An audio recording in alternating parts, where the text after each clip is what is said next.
जय हिंद। आज का आपका क्लास होने वाला है बीएससी कार्यालय परिचारिका, जिसमें आपका मैथ का 30 प्रश्न पूछा जाता है, जीके का 40 एवं हिंदी का 30 प्रश्न पूछा जाता है, यानी टोटल 100 क्वेश्चन का आपका एग्जाम होता है। और आज के इस वीडियो में ये तीनों टॉपिक को हम लोग क्लियर करने वाले हैं और इस वीडियो में आपको ऐसा प्रश्न बताने वाले हैं जो सीधे आपके एग्जाम में आने वाला प्रश्न है। प्रूफ आप यहाँ पर देख सकते हैं। आज का आपका पहला प्रश्न है, भारत में आपातकाल का घोषणा का अधिकार किसके पास होता है। यह इंपॉर्टेंट क्वेश्चन आपके एग्जाम में पूछा जा चुका है एवं इससे रिलेटेड जो भी आपको प्रश्न बताएंगे उससे आपके एग्जाम में प्रश्न पूछे जाएंगे। तो आज का आपका पहला प्रश्न है, भारत में आपातकाल का घोषणा का अधिकार किसके पास होता है। तो राष्ट्रपति के पास आपातकाल का घोषणा का अधिकार होता है। आपातकाल कौन लगा सकता है, तो राष्ट्रपति लगा सकता है। अभी तक भारत में 3 बार आपातकाल लग चुका है। कितना बार? 3 बार लग चुका है। यह भी आपके एग्जाम में प्रश्न पूछा गया है, भारत में कितना बार आपातकाल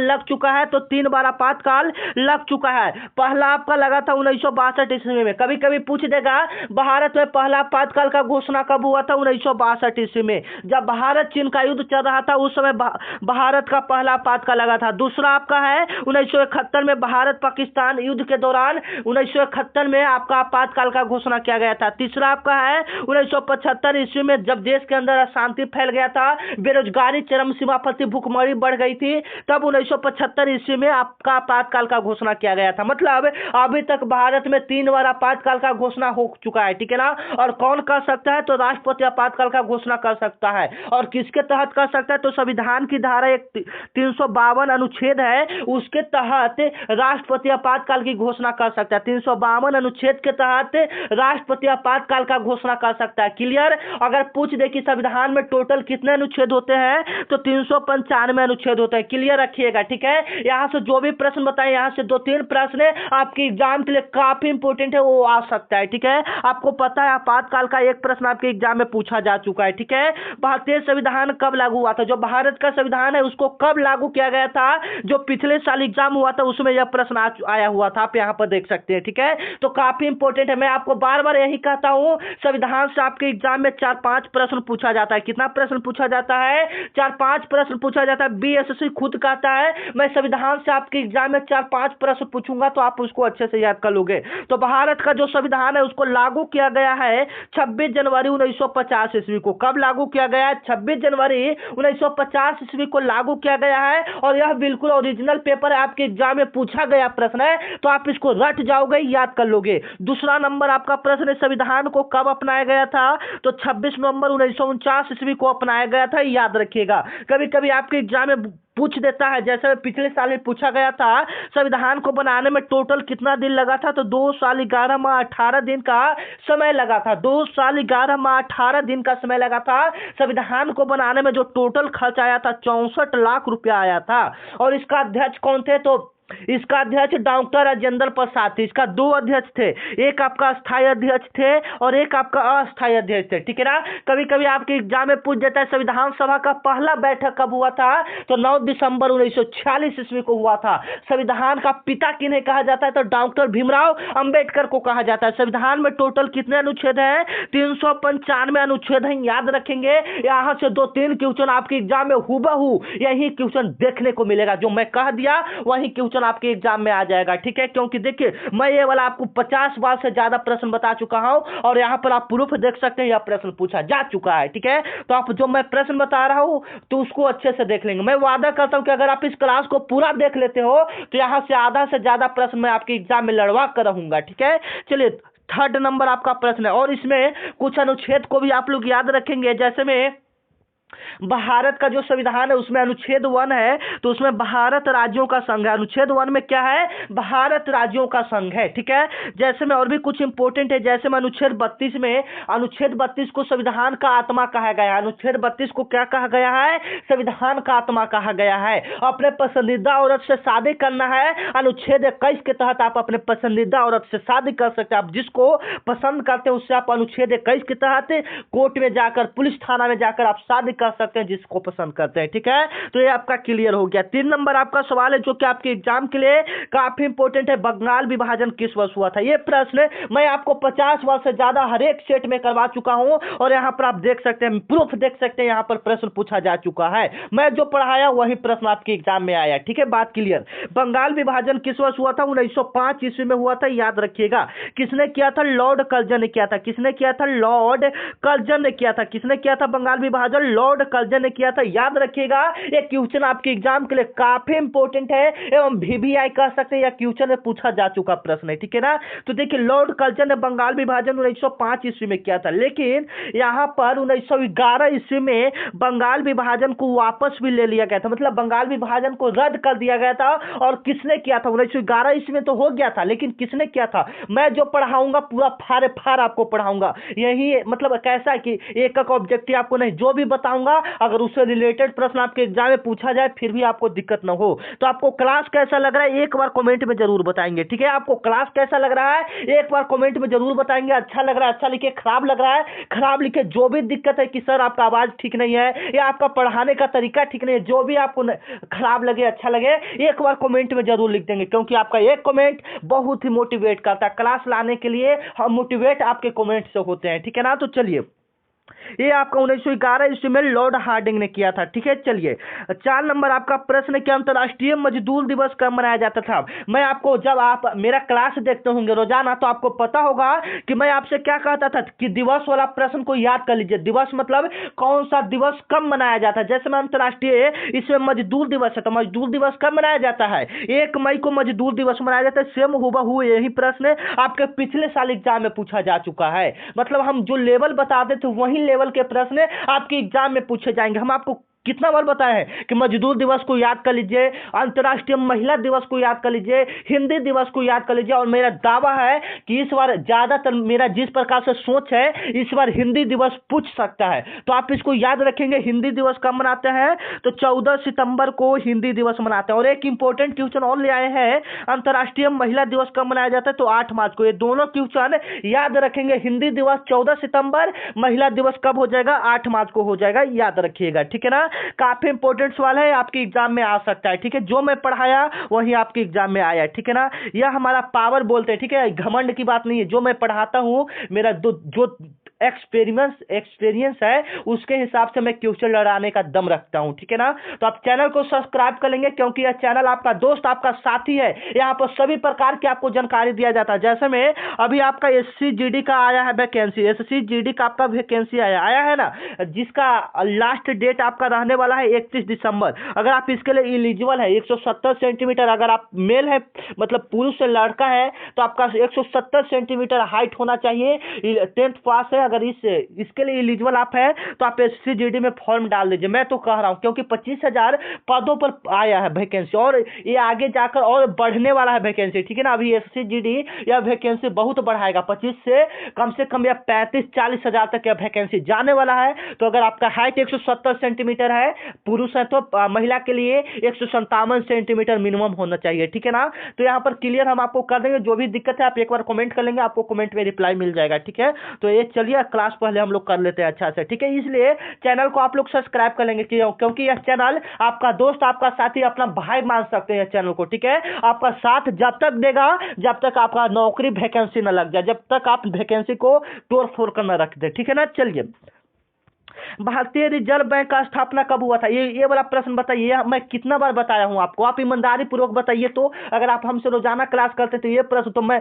बता कर थक गया हूं। हर एक सेट में यह प्रश्न बताता हूं कि भारतीय रिजर्व बैंक का स्थापना कब हुआ था। कभी कभी इसका फुल रूप भी पूछ देता है RBI, तो RBI का पूरा नाम क्या होता है? तो रिजर्व बैंक ऑफ इंडिया होता है। इसका स्थापना जो आपका हुआ था 1 अप्रैल 1935 ईस्वी को हुआ था, ये आप याद रखेंगे। ठीक है, सेम हुबहू आप यहाँ पर देख सकते हैं, यह प्रश्न आपके एग्जाम में पूछा गया है। ठीक है ना, चलिए, और यहाँ पर RBI का पूरा नाम रिजर्व बैंक ऑफ इंडिया होता है। ठीक है, याद रखिएगा। और इसका जो स्थापना किया गया था, आर्थिक मंदी आया था 1929 के समय में, एक आपका आर्थिक मंदी आया था, इसी को उभारने के लिए RBI बैंक का स्थापना किया गया था। ठीक है ना, और इसमें क्या काम होता है? इसमें आप खाता नहीं खुला सकते, जो आप पैसा जमा करते हैं इसमें आप कुछ नहीं कर सकते हैं। यह पैसा छापने का काम करता है। जो यह बैंक है यह पैसा छापने का काम करता है। नोट जो आप देखे हैं यही आरबीआई बैंक ही छापता है। जो सिक्का रहता है वह आपका वित्त मंत्रालय छापता है। कौन छापता है सिक्का? वित्त मंत्रालय छापता है। आप लोग भी मेरे साथ बोलते जाइएगा। देखिए हम लोग क्या है,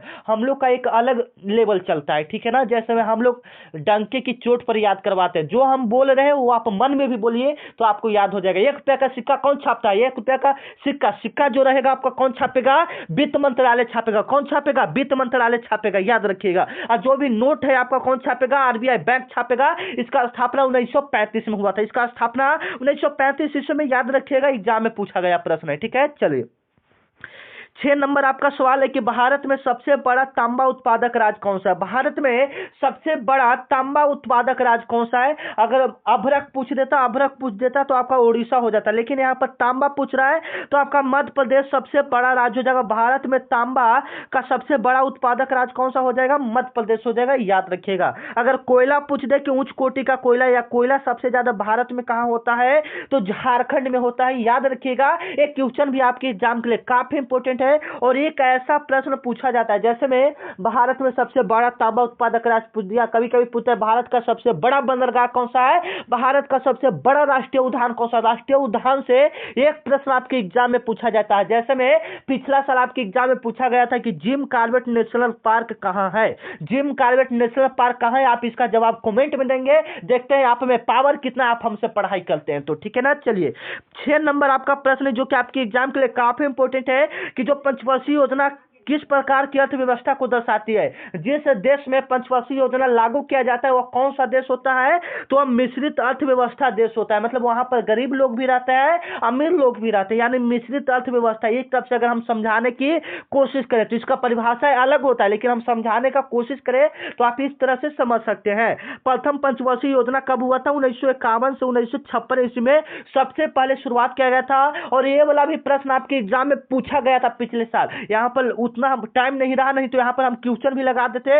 ये वाला प्रश्न पूछा गया कि प्रथम पंचवर्षीय योजना का कार्यकाल क्या था, 1951 से 1956 था, इस ऐसे लिखा हुआ था, ठीक है ना।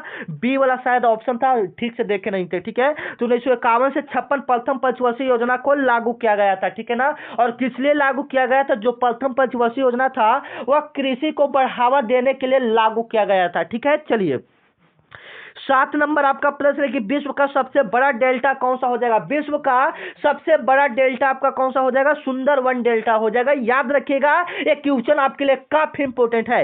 सबसे पहले तो हम आपको जीके के 40 प्रश्न को बताएंगे, वो तो आपको क्लियर है। उसके बाद मैथ के 30 प्रश्न, उसके बाद हिंदी के 30 प्रश्न को करेंगे, ठीक है ना।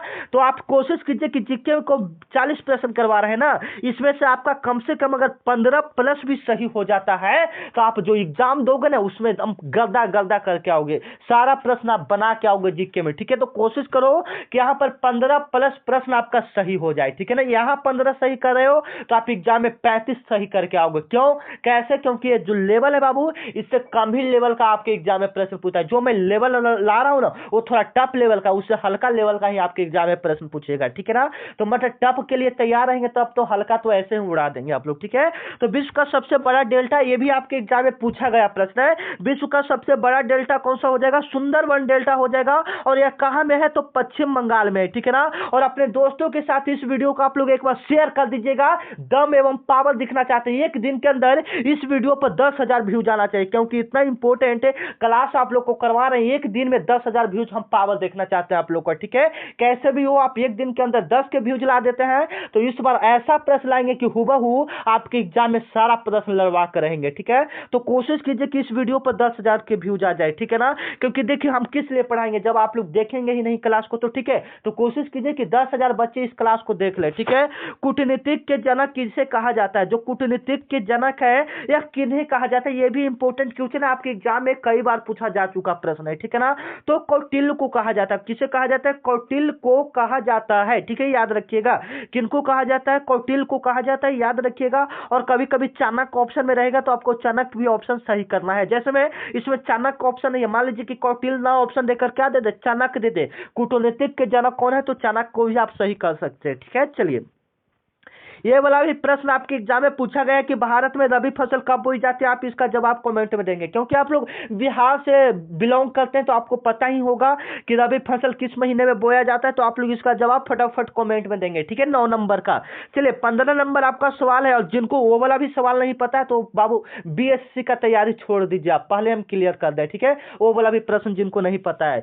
विटामिन के की कमी से कौन सा समस्या होता है? विटामिन के की कमी से कौन सी समस्या होता है? तो रक्त जमने में कठिनाई होता है। अगर विटामिन के का अगर आपके शरीर में कमी है तो आपके शरीर में खून नहीं जमेगा। जब आपका हाथ पैर कटेगा, ऐसा होना नहीं चाहिए लेकिन गलती से कट गया, तो आपका अगर कमी है विटामिन के का तो आपका खून नहीं जमेगा, ठीक है ना, खून नहीं जमेगा। देखते हैं किसी व्यक्ति का खून की धारा लग जाता है और किसी व्यक्ति का कटता है तुरंत खून जम जाता है, तो वही वही फर्क होता है। विटामिन के उसमें ज्यादा है तो जल्दी जम जाएगा, और नहीं है तो बहुत समझ रहे हैं आप लोग, ठीक है। चलिए 11 नंबर आपका सवाल है कि मुद्रा आपूर्ति मापने के लिए कौन सा सूचक का प्रयोग किया जाता है? इस लेवल का भी एक प्रश्न आपके एग्जाम में कभी कभी देखने को मिल जाता है, ठीक है ना। ऐसे तो यह प्रश्न आएगा नहीं, फिर भी हम लोग करवा दे रहे हैं, हो सकता है क्योंकि सिलेबस का कोई आता पता नहीं कहां से प्रश्न डाल देगा कोई नहीं है, ठीक है। लेकिन अगर आप हमसे पढ़ें तो टेंशन की कोई बात नहीं है, ठीक है ना। चलिए तो M3 याद रखिएगा, यह मुद्रा को नापने का एक बहुत ही बड़ा जरिया है, ठीक है ना। मुद्रा आपूर्ति का मतलब मान लीजिए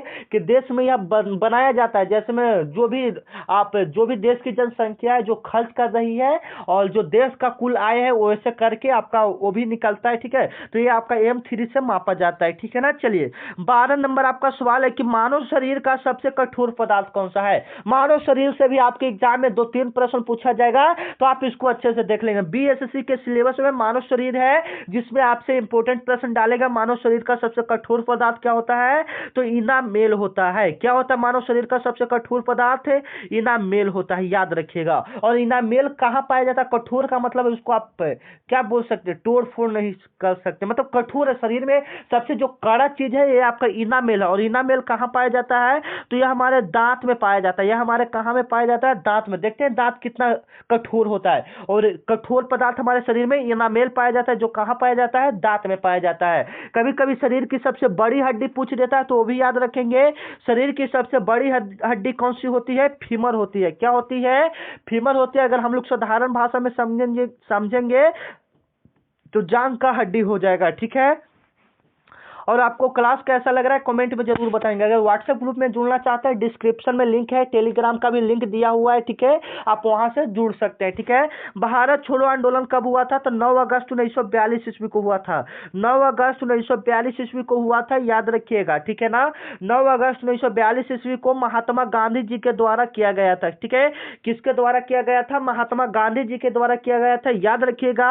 एक क्वेश्चन आपके लिए काफी इंपोर्टेंट है। महात्मा गांधी जी के द्वारा किया गया था 9 अगस्त 1942 में। इसी में गांधी जी के द्वारा करो या मरो का नारा दिया गया था। इसी में गांधी जी के द्वारा क्या दिया गया था?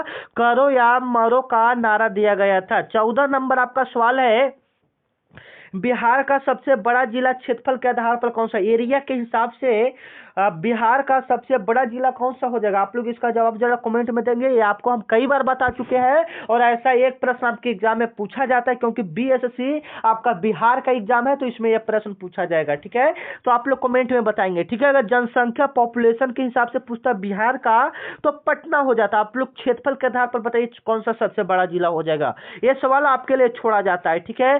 सिंधु घाटी सभ्यता का मुख्य फसल कौन था? जो सिंधु घाटी सभ्यता के लोग थे उनका मुख्य फसल क्या थे? वो फसल क्या उपजाते थे? ये सवाल आपसे कर रहा है, ठीक है। तो आपका गेहूं ज्यादा होता था। सिंधु घाटी सभ्यता में क्या होता था? गेहूं सबसे ज्यादा होता था, ठीक है ना। और यहां पर पूछता है कि कौन सा धातु सबसे ज्यादा प्रचलन था, मतलब सिंधु घाटी सभ्यता में सबसे ज्यादा कौन सा धातु का प्रचलन था? तो तांबा का था। किस धातु का प्रचलन था? तांबा का था। यह भी कभी कभी हो जाता है देखने को, ठीक है। चलिए संयुक्त राष्ट्र के प्रथम महासचिव कौन थे? आपका करंट अफेयर्स का प्रश्न है। संयुक्त राष्ट्र के प्रथम महासचिव कौन है? कभी कभी 1-2 प्रश्न डाल देता है, ठीक है, तो उससे कोई टेंशन की बात नहीं है, ठीक है ना। और जो भी डालेगा ये तो थोड़ा टफ है, सिंपल ही आपका डालेगा। जैसे भारत का प्रथम शिक्षा मंत्री कौन था, ऐसा प्रश्न आपके एग्जाम में डालेगा, ठीक है ना।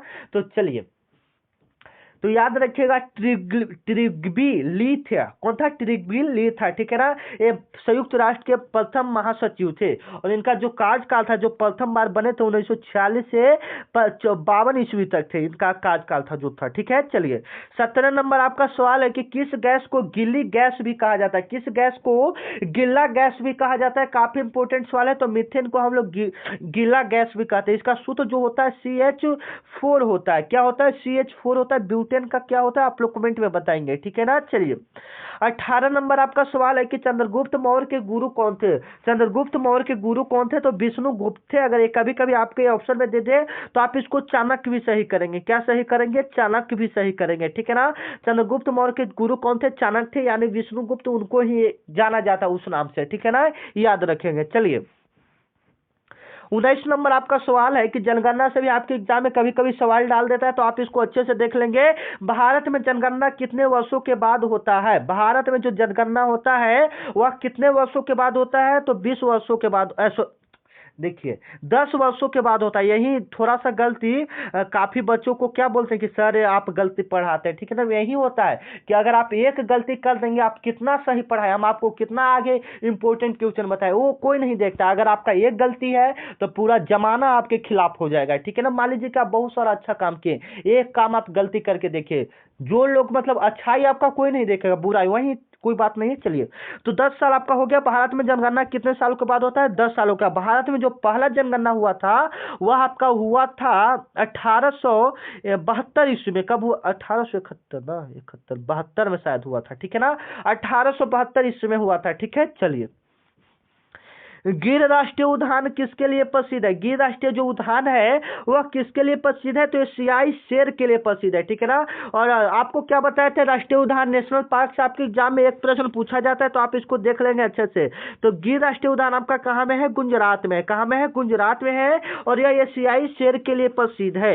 21 नंबर आपका सवाल है कि बिहार में पाई जाने वाली सबसे लंबी नदी कौन सी है, आप इसको अच्छे से देख लेंगे। तो बिहार में सबसे लंबी नदी आपका कौन सा हो जाएगा, बताइए, तो गंगा नदी हो जाएगा। कौन सा नदी हो जाएगा, गंगा नदी। बिहार में अगर इसकी लंबाई बात करेंगे तो 543 किलोमीटर इसकी लंबाई है, ठीक है ना। चलिए अगर बिहार की शोक की बात करेंगे तो बिहार का शोक कौन सा नदी है, तो कोसी नदी है, याद रखेंगे, ठीक है।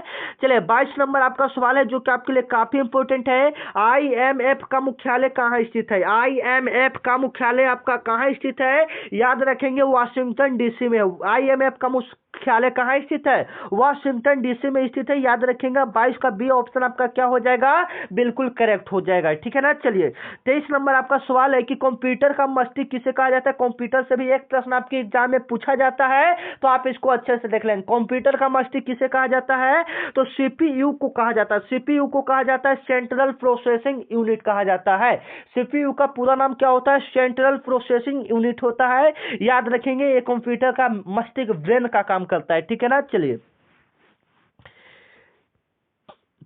तेलंगाना आंदोलन किसके लिए था, जो तेलंगाना आंदोलन था वह किसके लिए था वह आपका पृथक राज के लिए था। किसके लिए था, पृथक राज के लिए था, ठीक है। चलिए कौन सा ग्रह लाल ग्रह कहा जाता है, सौर मंडल से भी आपके एग्जाम में प्रश्न पूछता है, तो कौन सा ग्रह को लाल ग्रह कहा जाता है, तो कौन सा ग्रह को लाल ग्रह कहा जाएगा, तो मंगल ग्रह को हम लोग लाल ग्रह कहते हैं। ये आपके एग्जाम के लिए काफी इंपोर्टेंट है। कभी एग्जाम में आपका छोटा ग्रह पूछ देगा तो याद रखिएगा, बुध होता है, जो कि सूर्य की एक परिक्रमा, सूर्य को कितना दिन में घूम जाता है, 88 दिन में घूम जाता है।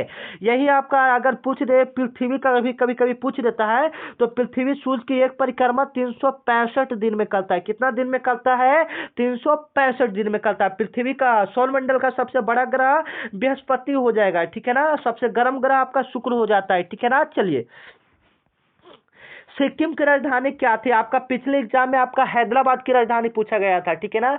हैदराबाद की राजधानी का, इसमें आपका सिक्किम की राजधानी पूछा गया है, ठीक है। तो सिक्किम की राजधानी आपका क्या हो जाएगा, आप लोग बताइएगा, तो गंगटोक, बिल्कुल राइट आंसर क्या हो जाएगा, गंगटोक। और जो प्रश्न आपको आ रहा है आप उसका जवाब कमेंट में देंगे, मैं बार बार आपसे कह रहा हूं, ठीक है। 28 नंबर आपका प्रश्न है कि नालंदा विश्वविद्यालय को किसने जलाया था, बिहार का प्रश्न है, तो बिहार से यह प्रश्न पूछेगा। नालंदा विश्वविद्यालय को किसने जलाया था, बख्तियार खिलजी ने जलाया था, ठीक है। काफी इंपोर्टेंट सवाल है, बख्तियार खिलजी ने जलाया था। किसने बनाया था, कुमार गुप्त ने बनाया था। इसको किसने बनाया था, कुमार गुप्त ने इसको बनाया था, याद रखिएगा, ठीक है। चलिए आरटीजीसी का फुल फॉर्म क्या होता है? आरटीजीसी का फुल फॉर्म क्या होता है? याद रखिएगा, आरटीजीसी का जो फुल फॉर्म आपका होता है क्या होता है? रियल टाइम ग्रोस सेटलमेंट होता है। जैसे में पूरा नाम से भी आपके एग्जाम में भी कभी कभी प्रश्न पूछ जाता है। पिछले साल आपका जीडीपी का पूछा गया था, जीडीपी का आपका पूछा गया था, जीडीपी का पूरा नाम क्या होता है? ग्रॉस डोमेस्टिक प्रोडक्ट था। तो यहाँ पर आरटीजीएस का दिया है, तो आरटीजीएस का फुल फॉर्म होता है रियल टाइम ग्रोस सेटलमेंट होता है। ए ऑप्शन आप लोग क्या कर लेंगे? बिल्कुल सही कर लेंगे, ठीक है। विश्व वानिकी दिवस कब मनाया जाता है? दिवस से आपके एग्जाम में प्रश्न पूछता है तो आप इसको देख लेंगे। विश्व वानिकी दिवस कब मनाया जाता है? 11 अप्रैल को मनाया जाता है, ठीक है ना। 11 अप्रैल को विश्व वानिकी दिवस मनाया जाता है। विश्व वानिकी दिवस कब मनाया जाता है? 11 अप्रैल को मनाया जाता है। 31 नंबर आपका सवाल है कि जीडीपी का मापन किससे होता है? ठीक है, जीडीपी का मापन आपका किससे होता है? तो वो जीडीपी का मान लीजिए कि ग्रोस डोमेस्टिक प्रोडक्ट होता है, उसका मापन हम लोग किससे करते हैं? ठीक है ना। यह देश के अंदर आपका ये बहुत इंपॉर्टेंट है। अगर इस नहीं रहेगा तो देश का जीडीपी कभी बढ़ता है तो कभी घटता है, ठीक है। तो यही सब उत्पादन से, मतलब देश में क्या उत्पादन हो रहा है उस पर निर्भर करता है जीडीपी। खर्च कितना हो रहा है देश में उस पर भी निर्भर करता है जीडीपी। और आय, देश के व्यक्तियों का आय कितना है उस पर निर्भर करता है जीडीपी। यानी सभी पर आपका जीडीपी निर्भर करता है। कभी कभी आपके इस साल देश में आपका जीडीपी जो था 18% का बढ़ोतरी हुआ था, ठीक है ना। लेकिन फिलहाल में अभी तो गिरा हुआ है आपका जीडीपी, ठीक है ना। चलिए, 32 नंबर आपका सवाल है बिहार दिवस कब मनाया जाता है? ये भी इंपॉर्टेंट सवाल है जो आपके एग्जाम में आ सकता है। तो बिहार दिवस आपका कब मनाया जाता है? 22 मार्च को मनाया जाता है। बी ऑप्शन आपका क्या हो जाएगा? बिल्कुल इंपॉर्टेंट हो जाएगा, ठीक है। बी ऑप्शन आपका क्या हो जाएगा? बिल्कुल राइट हो जाएगा। बिहार दिवस कब मनाया जाता है? 22 मार्च को मनाया जाता है। 22 मार्च को आपका क्या मनाया जाता है? बिहार दिवस मनाया जाता है, याद रखिएगा, ठीक है। और जैसे हम मान लीजिए कभी कभी पूछ जाता है कि बिहार एक अलग राज्य कब बना था? तो 1912 ईस्वी में बना था, ठीक है। चलिए, 33 नंबर आपका सवाल है कि भारत का राष्ट्रीय फल क्या? भारत का राष्ट्रीय फल, भारत का राष्ट्रीय वृक्ष, ये सब आप याद कर लेंगे। ये सब आपके एग्जाम में एक प्रश्न आएगा, ठीक है। तो भारत का राष्ट्रीय फल आप लोग जवाब दीजिएगा 33 नंबर का, ठीक है। चलिए, 34 नंबर आपका प्रश्न है धनवंतरी जो है यह किससे संबंधित है? धनवंतरी जो आपका है यह किससे संबंधित है? तो याद रखिएगा यह आपका चिकित्सा से संबंधित है, ठीक है ना। धनवंतरी पहले के समय में एक कला होता था, ठीक है, जो कि वह आदमियों को देखकर रोग का पता लगा लेते थे, ठीक है। धनवंतरी एक तरफ से आपको क्या बताया जाए, जैसे में आप लोग जात होता है ना, कास्ट, उस प्रकार से एक धनवंतरी एक अलग होता था, ठीक है ना। धनवंतरी क्षेत्र के जितने भी लोग रहते थे, जैसे में क्या आपको समझाना है, समझा नहीं पा रहे हैं आपको, ठीक है ना। लेकिन याद रखिए चिकित्सा क्षेत्र से संबंधित है, ठीक है ना। चलिए, पहला कंप्यूटर वायरस कौन था? पहला कंप्यूटर वायरस कौन था, मतलब जो कंप्यूटर में जो पहला वायरस बना था वह कौन सा वायरस था? ठीक है, तो आप यहाँ पर देख लेंगे कंप्यूटर का जो पहला वायरस था वह था क्रीपर। क्या था? क्रीपर कंप्यूटर में बनने वाला पहला वायरस था, ठीक है ना, क्रीपर, ठीक है। चलिए, नीति आयोग का गठन कब हुआ था? 2015 ईस्वी में हुआ था। पहले इसका नाम आपका योजना आयोग था। पहले इसका नाम क्या था? योजना आयोग था, ठीक है ना। इसका स्थापना 1950 ईस्वी में किया गया था, ठीक है। चलिए, 37 नंबर आपका प्रश्न है कि प्लासी का युद्ध किसके बीच लड़ा गया था? आप बता सकते हैं किसके बीच लड़ा गया था? तो बंगाल के नवाब के बीच, सिराजुद्दौला के बीच, और जो आपका अंग्रेज था लॉर्ड क्लाइव करवाया था, ठीक है ना। तो उसके बीच लड़ा गया था। बी वाला ऑप्शन आपका क्या हो जाएगा? बिल्कुल राइट हो जाएगा। प्लासी का युद्ध कब लड़ा गया था? 1757 ईस्वी में लड़ा गया था, याद रखिएगा, ठीक है। प्लासी का युद्ध आपका कब लड़ा गया था? 1757 ईस्वी में लड़ा गया था, याद रखिएगा। और पानीपत का पूछेगा तो 1526 ईस्वी में। बक्सर का युद्ध कब हुआ था? 1857 ईस्वी में। ये तीनों याद रखेंगे। तीनों में से कोई एक प्रश्न आपके एग्जाम के लिए काफी इंपॉर्टेंट है, ठीक है। चलिए, 38 नंबर आपका प्रश्न है कि पृथ्वी का आकार कैसा होता है? पृथ्वी यानी सौर मंडल का यह प्रश्न है।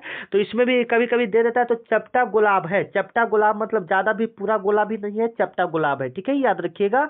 बी वाला ऑप्शन इसका क्या हो जाएगा? बिल्कुल राइट हो जाएगा, चपटा गुलाब है, ठीक है। चलिए, और भी पूछ जाता है जैसे सूर्य की परिक्रमा कितना दिनों में पृथ्वी लगाता है, तो ये भी आप याद रखेंगे, ठीक है। चलिए, हीरा किससे बनता है? 39 नंबर आपका प्रश्न है कि हीरा किससे बनता है, ठीक है। हीरा किससे बनता है? तो सभी को पता है हीरा आपका किससे बनता है। यह किसका प्रूफ है? तो यह कार्बन का प्रूफ है। किसका प्रूफ है? कार्बन का प्रूफ है। और हीरा आपका क्या है? धातु या धातु है? बताइए तो हीरा आपका क्या हो जाएगा? धातु या धातु हो जाएगा? कॉमेंट में एक बार बताएंगे आप लोग, ठीक है। चलिए, जैसे में कभी कभी हो सकता है, कभी कभी ऐसा हो सकता है, इसका संकेत भी पूछ देता है। जैसे में कार्बन का संकेत सी हो गया, सल्फर का एस हो गया, नाइट्रोजन का एक एन हो गया, कैल्शियम का क्या हो गया, सी ए हो गया, सी ए ना, हाँ, के पोटेशियम, ठीक है, हाँ। तो ये कभी कभी आपके एग्जाम में पूछ देता है। 14 नंबर ले आपका लास्ट क्वेश्चन है, जो कि आपको हम पहले ही बता देते हैं। भारत में राष्ट्रीय आपातकाल कितना बार लग चुका है? सबसे फर्स्ट क्वेश्चन में यही प्रश्न हम आपको करवाए थे। ये आपका 3 बार लग चुका है। पहला आपका कब लगा था बताइए, आपको हम बता चुके हैं, नहीं बताएंगे तो बाबू आपका गलती है, ठीक है ना। आप पढ़ाई अच्छे से कीजिए।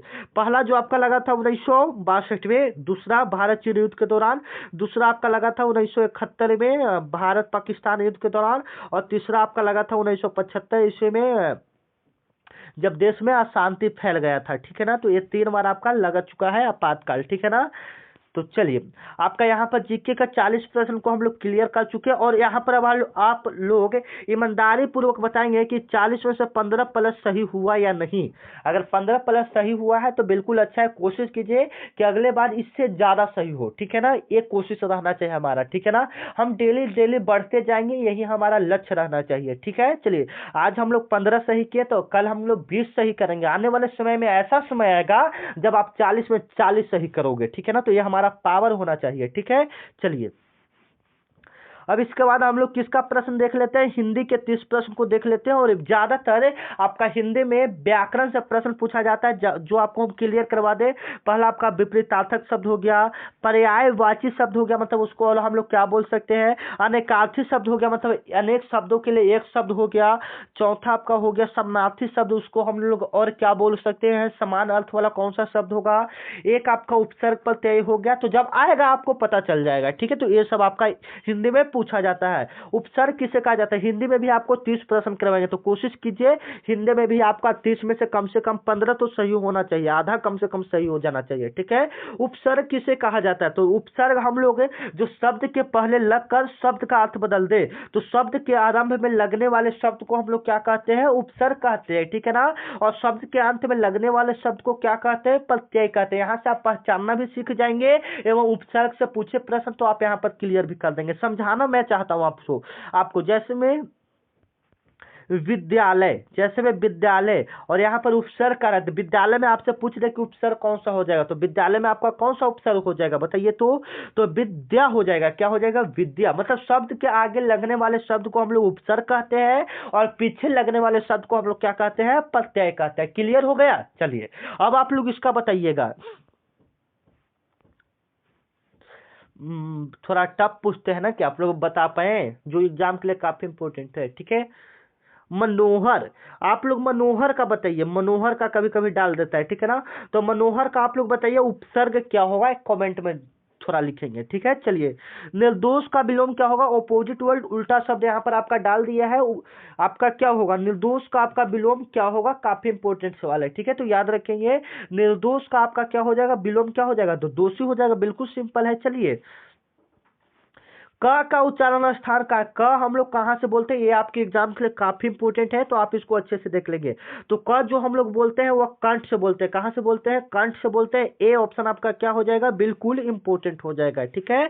चलिए, 4 नंबर आपका प्रश्न है, जल्दी शब्द कौन सा है। जल्दी जो शब्द है आपका वह कौन सा है, जल्दी आपका शब्द कौन सा है। ये विशेषण आपका हो जाएगा, कि सर्वनाम हो जाएगा, कि क्रिया विशेषण हो जाएगा, क्या हो जाएगा। तो जल्दी जो आपका शब्द है यह आपका क्रिया विशेषण है। कौन सा शब्द है, क्रिया विशेषण है, ठीक है। चलिए, 4 नंबर आपका सवाल है कि अधिकार किस संधि से बना है। जो अधिकार आपका है वह किस संधि से बना है, तो यह दीर्घ संधि से बना हुआ है, ठीक है।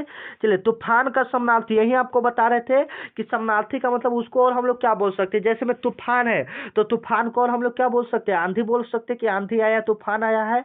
ये वाला ऑप्शन आपका क्लियर हो जाएगा, ठीक है। विद्यालय में कौन सा समास है, आप लोग बताएंगे। 7 नंबर आपका सवाल है, विद्यालय में आपका कौन सा समास है। विद्यालय में आपका कौन सा समास हो जाएगा, यहाँ पर बताएंगे विद्यालय, तो यहाँ पर आपका कौन सा समास होना चाहिए, तो अभिभाव समास होना चाहिए, ठीक है ना।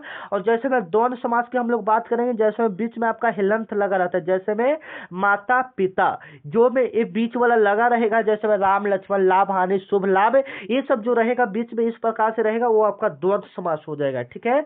बहुव्रीहि में ज्यादातर भगवान का नाम आता है, जैसे में चक्रपाणि हो गया, विष्णु हो गया, महर्षि, ये सब पूछ देगा तो आपको बहुव्रीहि में आ जाता है, ठीक है। चलिए, काला अक्षर भैंस बराबर किसका उदाहरण है, काला अक्षर भैंस बराबर यह किसका उदाहरण है, तो ये आपका लुकोक्ति का उदाहरण है, ये आपका लोगों के द्वारा बोला गया शब्द है। काला अक्षर भैंस बराबर, इसका अर्थ जो होता है अनपढ़ होता है, क्या होता है, अनपढ़ होता है, ठीक है। चलिए,